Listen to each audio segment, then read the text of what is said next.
لوگ عامت الناس دنیا کو پسند کر رہے ہیں، دنیا میں ڈوبے ہوئے ہیں، دنیا کی چیزوں سے انسپائر ہوتے ہیں۔ اب داعی اللہ کا کام کیا تھا؟ اس نے کیا کرنا تھا؟ ان کے دل سے دنیا نکالنی تھی، ان کے دل کو آخرت سے معلق کرنا تھا۔ داعی اللہ کا یہ کام تھا نا، انبیاء نے یہ کیا۔ کیا خیال ہے؟ داعی اللہ کیا کہتا ہے؟ کہتا ہے کہ نہیں، چونکہ لوگ دنیا پرست ہیں تو میں ان کو دنیا ہی دکھا کے اپنے قریب کروں گا۔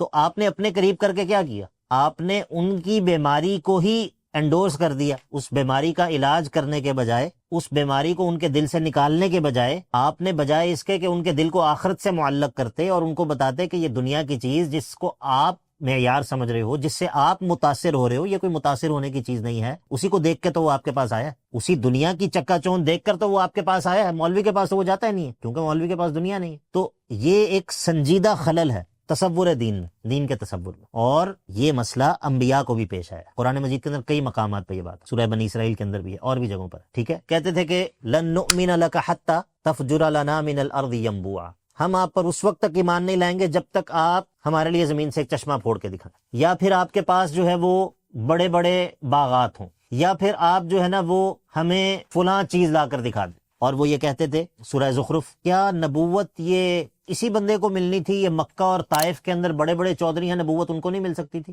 یعنی کہ انبیاء کے اوپر ایک بڑا اعتراض ان کی قوموں نے یہ کیا کہ یار یہ ہمارا جو فائنینشل سٹیٹس ہے اس کے اوپر یہ پورا نہیں اترتا۔ اب اللہ تعالیٰ اگر چاہتا اپنے انبیاء کو خوب مال و دولت دے سکتا تھا کہ جس کی وہ نمائش کرتے اور اس کے ذریعے لوگ جو ہے وہ اسلام میں داخل ہو جاتے، لیکن وہ جو مال و دولت کو دیکھ کر اسلام میں داخل ہوتے، وہ اسلام کو ضرورت نہیں ہے ان کی، یعنی کہ وہ اسلام یہ نہیں چاہتا کہ کسی بھی طرح بس لوگ جو ہے وہ کلمہ پڑھ لیں، نہیں، ان کے معیار کی اصلاح کرنا چاہتا، وہ اللہ کے نبی کی بات کو سن کے اس کی حقیقت کو پہچان کر حقیقت کو قبول کرے۔ تو اسی لیے یہ دین کے مضامین میں سے ایک بہت بڑا مضمون ہے۔ دین صرف اس چیز کا نام نہیں ہے کہ ایک بندے نے داڑھی رکھ لی اور موسیقی چھوڑ دی اور جو ہے وہ حرام ریلیشن شپ چھوڑ دی، کہہ رہے ہیں یار یہ بہت اچھا ہو گیا، پریکٹسنگ ہو گئی۔